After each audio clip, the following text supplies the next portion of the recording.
سب سے پہلی بات جسے ہمیں یاد رکھنا ہے وہ یہ کہ اللہ سبحانہ وتعالیٰ نے ہمیں اپنی عبادت کے لیے پیدا کی. تو ہمیں کیا کرنا چاہیے؟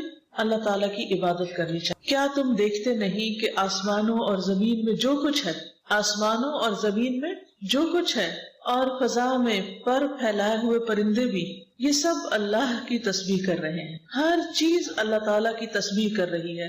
ہر مخلوق کو اپنی نماز اور تسبیح کا طریقہ معلوم ہے. کل قد علم صلاتہ و تسبیحہ، اور جو کچھ وہ کرتے ہیں اللہ سب کو جانتا ہے. تو پھر ہمیں کیا کرنا چاہیے؟ کیا کرنا چاہیے؟ اپنی نماز اور تسبیح کا طریقہ معلوم کرنا چاہیے. نہ صرف یہ کہ سب مخلوق تسبیح کر رہی ہے بلکہ اللہ سبحانہ وتعالیٰ کے آگے سجدہ بھی کرتی اور ان کے سجدے کا طریقہ اللہ تعالیٰ کو معلوم ہے. سورۃ الرعد 15 میں اللہ تعالیٰ فرماتے ہیں وَلِلَّهِ يَسْجُدُ مَن فِي السَّمَاوَاتِ وَالْأَرْضِ طَوْعًا وَكَرْهًا وَظِلَالُهُم بِالْغُدُوِّ وَالْآصَالِ. آسمانوں اور زمین میں جتنی بھی چیزیں ہیں خوشی اور ناخوشی سے اللہ کو سجدہ کر رہی ہیں، لیکن کر سب رہے ہیں. چیزوں کے سائے بھی صبح و شام سجدہ ریز ہوتے ہیں. جب سورج نکلتا ہے تو کسی بھی چیز کا سایہ، خواہ کوئی درخت ہو یا مکان ہو، اس کا سایہ کس طرف کو جاتا ہے؟ مغرب کی طرف. اور جب سورج غروب ہوتا ہے تو سایہ کس طرف چلا جاتا ہے؟ مشرق کی طرف. اللہ تعالیٰ نے ہمارا جسم ایسے بنایا ہے کہ ہم کھڑے بھی ہو سکتے ہیں، ہم جھک بھی سکتے ہیں اور ہم نیچے زمین پہ سجدہ بھی کر سکتے ہیں. لیکن بہت سی مخلوقات کو ایسا جسم نہیں ملا. پہاڑوں کو جو اللہ تعالیٰ نے بنایا تو وہ ایک ہی جگہ فکس ہے. درخت بھی جس طرح اگتے ہیں پھر وہ ایک ہی جگہ رہ جاتے ہیں، وہ خود نہیں جھک سکتے، لیکن ان کے وجود کا سایہ زمین پر پوری طرح سجدہ کر رہا ہوتا، وہ جھکا ہوا ہوتا ہے. سورۃ النحل 48-49 میں اللہ تعالیٰ فرماتے ہیں اولم يروا الى ما خلق الله من شيء يتفيأ ظلاله عن اليمين والشمائل سجدا لله وهم داخرون ولله يسجد ما في السماوات وما في الارض من دابة والملائكة وهم لا يستكبرون. کیا ان لوگوں نے اللہ کی پیدا کی ہوئی چیزوں میں سے کسی چیز کو بھی نہیں دیکھا کہ اس کا سایہ کس طرح دائیں سے بائیں اور بائیں سے دائیں اللہ کے سامنے سجدہ کرتے ہوئے ڈھلتا رہتا ہے؟ اور کتنا لمبا سجدہ کرتے ہیں، سارا دن ہی تقریباً. لیکن جو ہی سورج نکلتا ہے تو ان کا سایہ ڈھل جاتا ہے، پھر آہستہ آہستہ آہستہ کم ہوتا ہے اور پھر ختم نہیں ہوتا، آخر میں بھی تھوڑا سا رہتا ہے اور پھر بڑھنا شروع ہو جاتا ہے، دوبارہ کام شروع کر دیتے ہیں. تو گویا سارا دن وہ اپنے اس حال میں رہتے ہیں اور سجدہ کرتے رہتے ہیں. اور یہ سب چیزیں انتہائی عجز کا اظہار کر رہی ہیں، یعنی اللہ کے آگے جھکی ہوئی ہیں. آسمانوں اور زمین میں جتنی جاندار مخلوق ہے اور فرشتے بھی سبھی اللہ کو سجدہ کرتے ہیں اور وہ تکبر نہیں کرتے.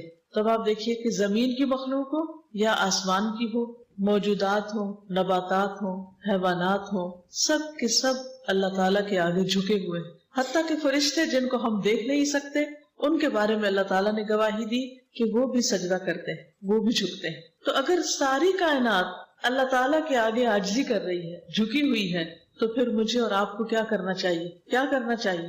اللہ کے آگے جھک جانا چاہیے. جب اللہ تعالیٰ کی پکار آئے حی علی الصلاۃ، آ جاؤ نماز کی طرف، آؤ نماز کی طرف، تو ہمارا جواب کیا ہونا چاہیے؟ لا حول ولا قوت الا باللہ. گویا یہ بول کر ہم اللہ تعالیٰ سے توفیق مانگتے ہیں کہ اللہ ہمیں توفیق دے کہ ہم تیرے آگے دوڑتے ہوئے آئیں اور تیرے آگے جھک جائیں. جس حال میں تو سب سے زیادہ ہمیں پسند کرتا ہے، یعنی سجدے کی حالت میں ہمیں اس تک پہنچنے کی تو توفیق دینے والا ہے. تو اس لیے کبھی بھی آذان سن کر نماز نہ چھوڑیں، جھک جائیں، عاجزی اختیار کریں.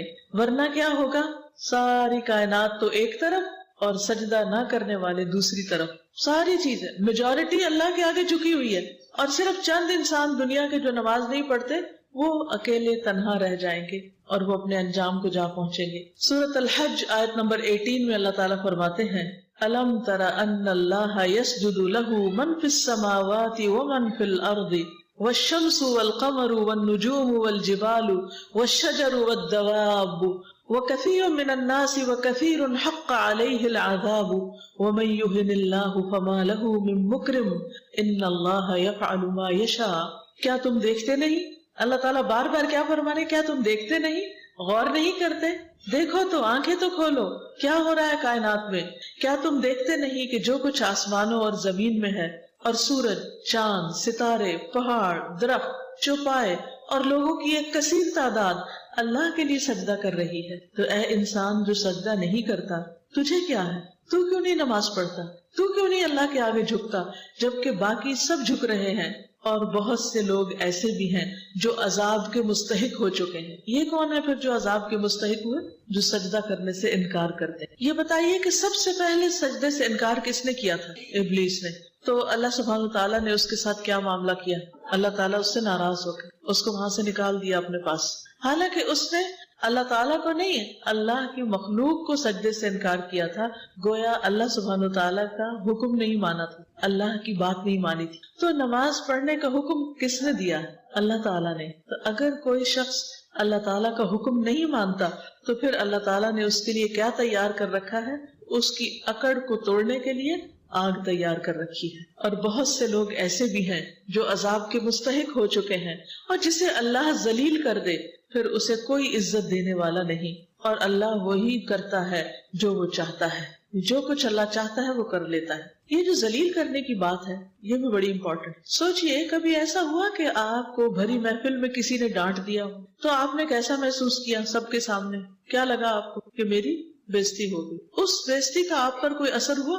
حالانکہ کیا تھا، ایک بات ہی تو تھی اور کوئی بڑی بات نہیں تھی، تھوڑی سی بات تھی، بس بات ہوئی ختم ہو گئی، لیکن اس کا اثر آپ کے دل پر پڑتا ہے کبھی؟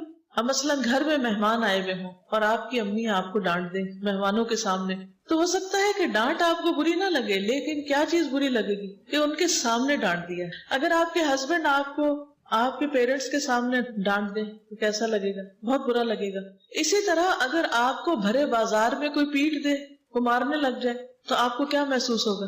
برا لگے گا نا۔ تو سوچئے ان لوگوں کا کیا حال ہوگا، ان کی بے عزتی کا کیا حال ہوگا جنہیں پوری مخلوق کے سامنے، ہر چیز کے سامنے جہنم میں پھینکا جائے گا۔ وہ ذلت کیسی ذلت ہوگی، وہ کیسی بے عزتی ہوگی، اس کا تو کوئی تصور بھی نہیں کر سکتا۔ لیکن یہ ذلت کس کے لیے ہے؟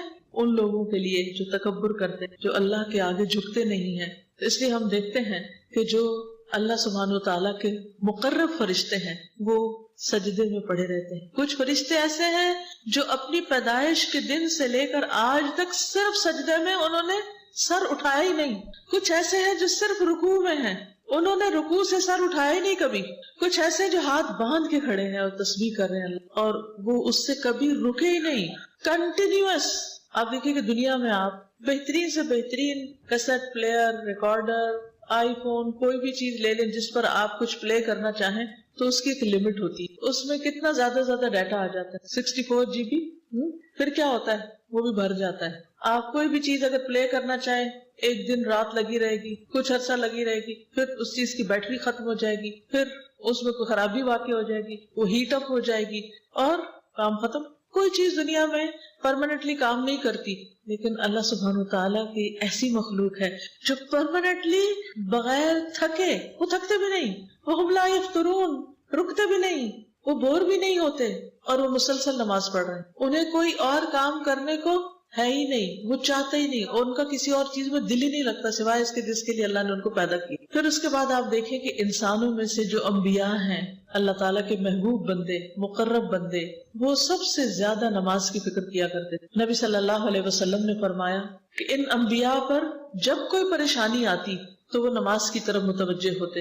پھر اللہ سبحانہ تعالیٰ نے پیغمبروں کو نماز کی پابندی کا حکم بھی دیا۔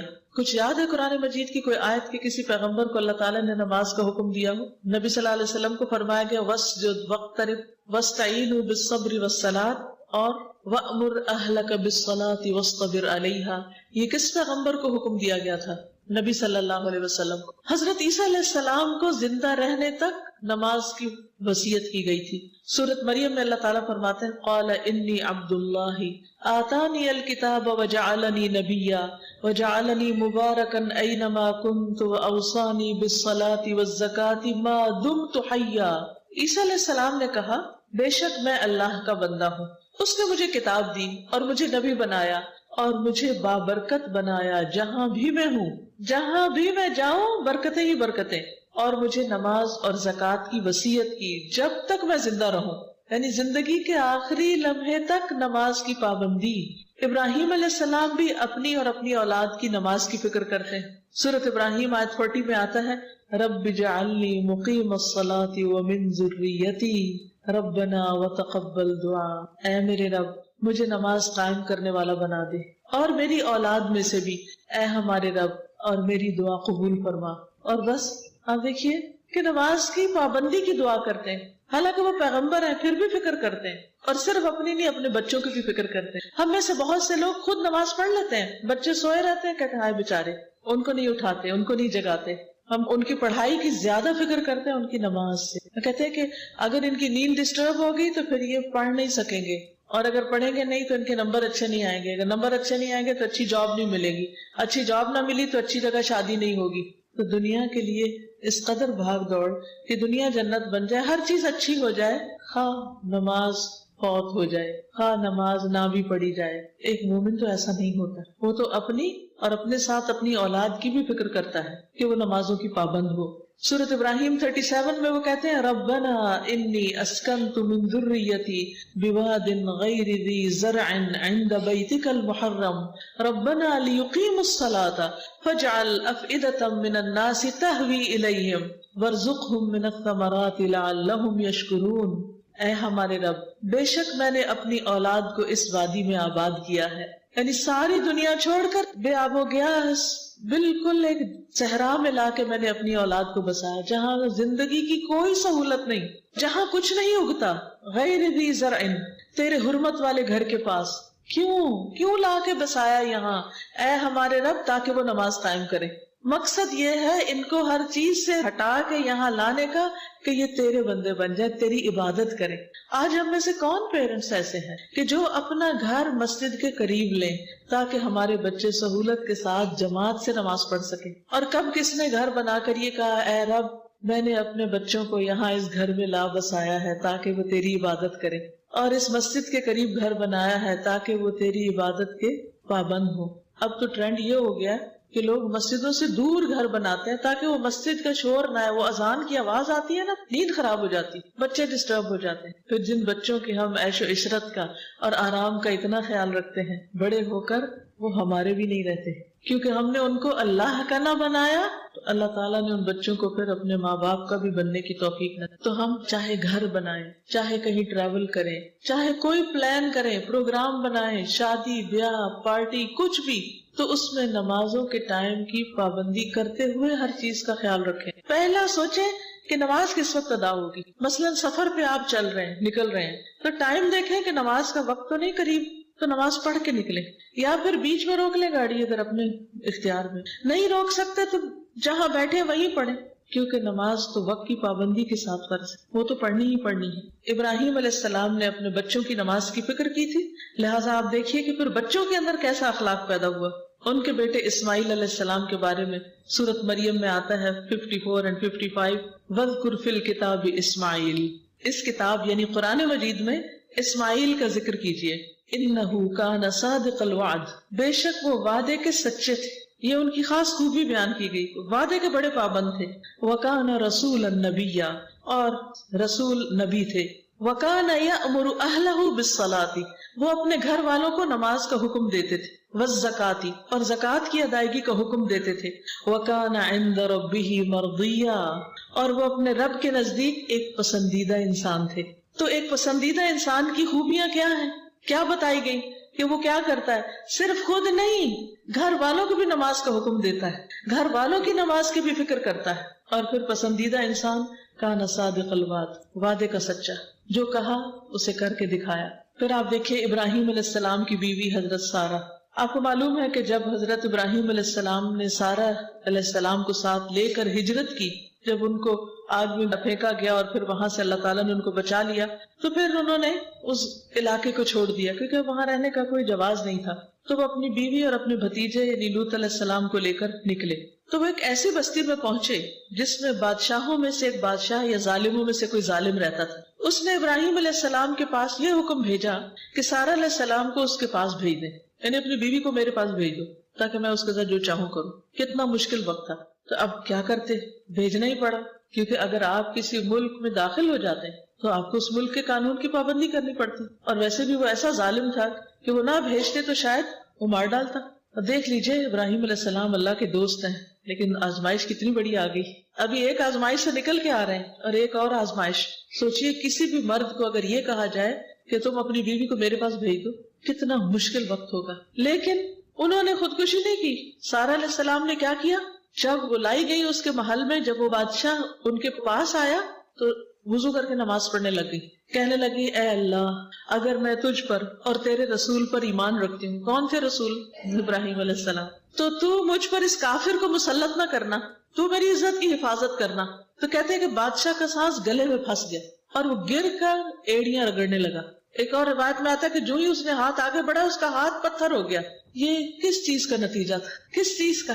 اس نماز کا فائدہ تھا کہ اللہ تعالیٰ کا حکم ہے نا، ابھی آپ نے آیت بتائی کہ وَاسْتَعِینُوا بِالصَّبْرِ وَالصَّلَاةِ، کہ ایسی مشکل آزمائشوں کے وقت کیا کرو؟ نماز پڑھ کے اللہ سے مدد مانگو۔ عام طور پر لوگوں کا حال کیا ہوتا ہے؟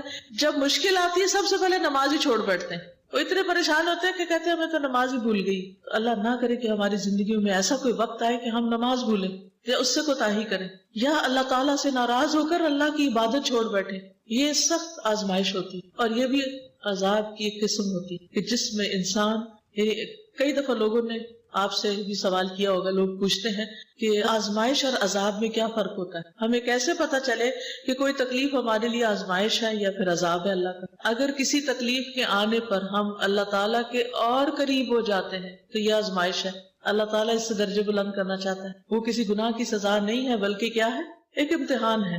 اور اگر کوئی شخص اس پر جب امتحان آئے اور وہ اور بگڑ بیٹھے اور اللہ سے اور دور ہو جائے تو سمجھے کہ یہ کسی گناہ کی سزا ہے، کیونکہ نیکی کے بعد ایک اور نیکی کا موقع مل جانا یہ پہلی نیکی کا ثواب ہوتا ہے۔ ہم دعا مانگتے ہیں نا ربنا آتنا فی الدنیا حسنہ، تو اس کا مطلب کیا کہ اللہ تعالیٰ ایک نیکی کے بعد ایک اور، ایک کے بعد ایک اور نیکی کا موقع دیتے جانا، راستے کھول دینا ہمارے لیے۔ تو جب ایک شخص ایک نیکی کرتا ہے تو اللہ تعالیٰ اس کو دل کھول دیتا ہے، اس کو نیکی سے محبت ہوتی ہے، وہ اگلی اور اچھی کرتا ہے، جب وہ کرتا ہے تو پھر ایک اور دروازہ کھلتا ہے، ایک اور کھلتا ہے، ایک اور کھلتا ہے۔ لیکن اگر انسان نیکی کے مواقع سے فائدہ نہیں اٹھاتا تو کیا ہوتا ہے؟ جب ایک نیکی چھوڑتا نا، مثلا کچھ لوگ ہوتے ہیں اچھا چلو نفل چھوڑ دیتے ہیں، اب کیا ہوتا ہے ایک دن نفل چھوڑے نا ذرا، اگلے دن دل مانے گا پڑھنے کو، اگلے دن پھر شیطان کو بہانہ کروا دے گا، پھر چھوٹ جائیں گے، اگلے دن پھر چھوٹ جائیں، آپ کہیں گے اوہ یہ کیا ہو گیا، میں تو اچھی بھلی اتنی پابندی کرتی تھی، اشراق اور چاشت کی ہے تو میرے زندگی سے نکل گیا۔ تو جب نیکی کے بعد مزید نیکی کا موقع ملتا جائے تو سمجھے کہ اللہ تعالیٰ راضی ہے، چاہے مشکل سے ہی ملے۔ اور اگر نیکی کے مواقع چھننے لگے اور نیکی کرنے کو دل نہ چاہے، نیکی کے لیے دل سخت ہو جائے، یا انسان عبادت چھوڑ بیٹھے یا اللہ تعالیٰ سے ناراض ہو جائے تو یہ انسان کی بدبختی کی علامت ہوتی۔ تو اللہ تعالیٰ ہم سب کو اس سے محفوظ رکھے۔ اللہ ہمیں ایسی آزمائش میں نہ ڈالنا کہ ہم تجھ سے دور ہو جائیں، کیونکہ یہ سب سے بڑی آزمائش ہے کہ انسان اللہ سے دور ہو جائے اور اللہ تعالیٰ کی عبادت میں کمی کر دے۔ تو اس لیے ہر حال میں مشکل ہو کے آسان، چھوٹی ہو کے بڑی، جو میسر ہو نیکی کرتے چلے جائیں۔ تو بہرحال آپ دیکھیے کہ سارہ علیہ السلام کو اللہ تعالیٰ نے اس نماز کے پڑھنے کی برکت سے ایسی غیبی مدد کی کہ ان کی عزت بھی محفوظ ہوئی۔ اور اس کے بعد بادشاہ کے پاس ایک اور لونڈی تھی حضرت ہاجر، وہ انہوں نے ان کو گفٹ کے طور پر دے دی، کہا کہ یہ عورت بہت مختلف عورت، یہ کوئی معمولی چیز نہیں ہے، یہ ان کی کرامت تھی۔ اور پھر اللہ تعالیٰ نے ان کے لیے راستے کھولے، اور پھر حضرت ہاجرہ سے حضرت اسماعیل علیہ السلام پیدا ہوئے، اور پھر اس سے وہ گھر آباد ہوا جس کی محبت میرے اور آپ کے دل میں ہر وقت تڑپتی رہتی۔ اور ہم میں سے جب کوئی سنتا ہے نا کہ فلاں حج پہ جا رہا ہے تو دل کا حال کیا ہوتا ہے؟ جب سنتے ہیں فلاں عمرے پہ جا رہا ہے تو دل کیسے مچلنے لگتا ہے کہ ہم بھی اڑ کے پہنچ جائیں۔ اللہ تعالیٰ تیرے لیے تو کچھ مشکل نہیں۔ شروع کہاں سے ہوا تھا؟ انہی لوگوں سے نا، اللہ نے ان کو اپنی طرف آنے کی وجہ سے اور نیکیوں کا موقع دے دیا۔ تو کبھی کسی حال میں بھی نماز کو بدنام نہ کرے کہ اچھا ہم نے تو نماز پڑھی تھی، ہماری تو دعا قبول نہیں ہوئی۔ کیا ہم نے وضو صحیح کیا تھا؟ کیا سجدے صحیح کیے تھے؟ کیا جو کچھ اس میں پڑھا تھا وہ صحیح تھا؟ یہ صرف ایک حاضری لگائی تھی۔ لیکن نا بہت سے لوگ کہتے ہیں ہم نے نماز پڑھی فائدہ نہیں ہوا۔ بھائی کیوں نہیں ہوا؟ کیونکہ ریسیپی ٹھیک نہیں تھی۔ سارے لوگ کیک بناتے ہیں، کیا سب کا کیک ٹھیک بنتا ہے؟ کیوں نہیں ٹھیک بنتا؟ طریقے میں فرق ہوتا ہے نا۔ تب آپ کے میں تو اتنے پیسوں کا سب کچھ خرید کے لائی تھی، میرا تو کچھ نہیں بنا، آج کے بعد کیک ہی نہیں بنا رہی۔ نہیں بھائی، اپنے آپ کو ٹھیک کرو، پہلے کیک بنانا سیکھو، پھر صحیح مزہ آئے گا بنانے کا۔ اگر طہارت ہی ٹھیک نہیں، غسل ہی ٹھیک سے نہیں کرتے، وضو ہی ٹھیک سے نہیں کر رہے، رکوع سجدہ قیام یہی ٹھیک سے ادا نہیں ہو رہا، نماز میں چوری ہو رہی ہے، سطر ہی ٹھیک نہیں، تو کیا نماز پڑھی آپ نے؟ کیونکہ نماز کے تو ادائیگی کی اور قبولیت کے لیے کچھ شرائط ہیں، کچھ آداب ہیں، صرف چند ٹکرے مار لینے کا نام نماز نہیں ہے. تو اس لیے کبھی خدا کے لیے نماز کو بدنام نہ کریں، کیونکہ یہ اللہ کا وعدہ ہے. اور اتنی بڑی مثال ہمارے سامنے ہے کہ کس طرح اللہ تعالیٰ نے حضرت سارہ کی مدد کی. پھر آپ دیکھیں کہ نبی صلی اللہ علیہ وسلم اور آپ کے صحابہ کی پہچان کیا ہے، اور پھر اس کے بعد آپ کی امت کی پہچان کیا ہوگی. صحابہ کی پہچان تو قرآن نے بتا دی، محمد الرسول اللہ والذین معه اشداء علی الکفار رحماء بینہم تراہم رکعا سجدا یبتغون فضلا من اللہ ورضوانا سیماہم فی وجوہہم من اثر السجود ذالک مثلہم فی التوراۃ. محمد صلی اللہ علیہ وسلم اللہ کے رسول ہیں، اور جو لوگ اس کے ساتھ ہیں یعنی صحابہ کرام کافروں پہ بہت سخت ہیں، آپس میں بہت نرم دل ہیں. یہ سچے مومن کی پہچان. وہ ایک دوسرے کے ساتھ بہت ہی نرم ہوتے ہیں، محبت کرنے والے ہوتے ہیں، ایک دوسرے کے لیے مہربان ہوتے ہیں، ایک دوسرے کی کیئر کرنے والے ہوتے ہیں، ایک دوسرے کا خیال کرنے والے ہوتے ہیں، ایک دوسرے کی ضرورت کو سمجھنے والے ہوتے ہیں. رحماء بینہم. اور ان کی پہچان کیا؟ تراہم رکعا سجدا. تم ان کو دیکھو گے کہیں رکوع کر رہے ہیں، کوئی سجدہ کر رہا ہے، یعنی ان کو سب سے زیادہ محبت ہی نماز سے ہے. آج آپ دیکھیں لوگ حجاب بھی اوڑھ لیتے ہیں، درس بھی اٹینڈ کر لیتے ہیں، نمازوں کی پابندی نہیں کرتے. کس قدر آفت ہے. یہ کیسا دین ہے جس کا پہلا رکن ہی نماز ہے، پہلی شرط ہی نماز ہے. اور پھر یبتغون فضلا من اللہ ورضوانا، وہ اپنے رب کا فضل اور اس کی رضا ڈھونڈتے رہتے ہیں کہ کس طرح رب کو خوش کر دے، راضی کر دے. سیماہم فی وجوہہم من اثر السجود، سجدوں کی کثرت کی وجہ سے ان کے پیشانیوں پر، ان کے ماتھوں پر امتیازی نشان موجود ہیں. ان کی یہی صفت تورات میں بیان ہوئی ہے کہ محمد صلی اللہ علیہ وسلم کے ساتھی اس طرح ہوں گے. ایک دفعہ کسی نے پوچھا کہ یا رسول اللہ صلی اللہ علیہ وسلم، آپ ہمیں تو پہچانتے ہیں، لیکن آپ کے بعد جو آپ کی امت کے لوگ آئیں گے آپ ان کو کیسے پہچانیں گے؟ تو آپ کو معلوم ہے کہ آپ نے کیا فرمایا کہ سیاہ گھوڑوں کے درمیان اگر ایک سفید گھوڑا ہو تو کیا اس کو نہیں پہچانا جائے گا؟ تو قیامت کے دن لوگوں کے درمیان امت محمد صلی اللہ علیہ وسلم کے جو لوگ ہوں گے وہ اپنے وضو کے اعضاء کی چمک سے پہچانے جائیں گے. قیامت کے اندھیرے میں ان کے چہرے چمک رہے ہوں گے، ان کے بازو چمک رہے ہوں گے، ان کے پاؤں چمک رہے ہوں گے. جہاں چلیں گے چمک ساتھ ساتھ جائے گی. اس چمک کو دیکھ کے نبی صلی اللہ علیہ وسلم پہچان جائیں گے یہ میری امت ہے، اور ان کو بلا لیں گے، آ جاؤ میری طرف آ جاؤ. کیونکہ حشر کے میدان میں بڑی سخت گرمی ہوگی، شدید پیاس ہوگی، تو آپ ان کو حوض کوثر سے پانی پلائیں گے. نبی صلی اللہ علیہ وسلم کا طریقہ کیا تھا کہ آپ کو جب کوئی غم لاحق ہوتا تو نماز پڑھنے لگتے تھے. اکثر لوگ یہ پوچھتے ہیں، بڑی اہم بات ہے سننے کی، کہ غم کے مارے، پریشانی کے مارے ہمارا دل ڈوبا جا رہا ہے، ہم کریں کیا؟ ہمیں کوئی وظیفہ بتائیں، کوئی طریقہ بتائیں. بتائیے مجھے نبی صلی اللہ علیہ وسلم غم کے وقت کیا کرتے تھے؟ یاد رہے گا، غم، دکھ، تکلیف، پریشانی، گھبراہٹ، بے چینی، ڈپریشن، علاج نماز ہے. نفل پہ نفل پڑھتے چلے جائیں، پڑھتے جائیں، پڑھتے جائیں، پڑھتے جائیں، آپ ٹھیک ہو جائیں گے، آپ کی بیماریاں ٹھیک ہو جائیں گی. کیا آپ کو پتا ہے کہ رات کی نماز لمبی کیوں ہے؟ عشاء کی کتنی رکعتیں پڑھی جاتی ہیں؟ جو پوری پڑھتے ہیں وہ 17 پڑھتے ہیں. اگر ہر رکعت 2 منٹ میں پڑھی جائے تو کتنے منٹ لگیں گے؟ 34. گویا آدھا گھنٹہ تو کہیں نہیں گیا. اس کا مطلب یہ ہے کہ اگر کوئی شخص سونے سے پہلے آدھا گھنٹہ ایکسرسائز کرے تو اس کو نیند آئے گی کہ نہیں آئے گی؟ آئے گی. وہ اتنا تھک جائے گا کہ بستر پہ پڑتے ہی سو جائے گا. اور صرف جسمانی طور پہ نہیں تھکے گا، ساتھ ذکر بھی کر رہا ہوگا. اب بہت سے لوگ کہتے ہیں ہمیں نیند نہیں آتی، گولیاں کھانی پڑتی. اس کی ایک بڑی وجہ یہ ہوتی ہے کہ نماز ٹھیک نہیں ہوتی. نیند نہ آنے کے کئی اور اسباب بھی ہو سکتے، بیماری بھی ہو سکتی. لیکن اگر آپ یہ نسخہ ٹرائی کریں کہ عشاء کی نماز کو اچھے سے لمبا کر کے یا زیادہ قرات کر کے لمبے سجدے کر کے پڑھیں، اور اس کے بعد آپ دیکھیں کہ کیسے نیند آتی ہے، گولیاں چھٹ جائیں گی ساری. مغیرہ کہتے ہیں کہ نبی صلی اللہ علیہ وسلم اتنی دیر تک کھڑے ہو کر نماز پڑھتے رہتے کہ آپ کے قدم یا پنڈلیوں پہ ورم آ جاتا، پاؤں سوج جاتے.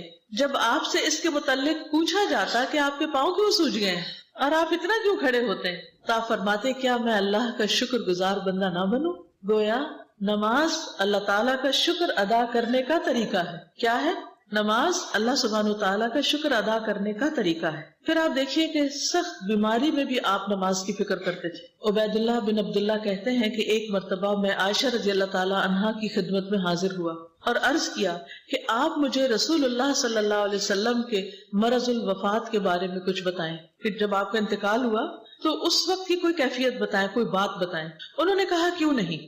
رسول اللہ صلی اللہ علیہ وسلم کی طبیعت جب بوجھل ہوتی یا بوجھل ہو گئی، یعنی آپ کی طبیعت خراب ہو گئی، تو آپ نے پوچھا کیا لوگ نماز پڑھ چکے؟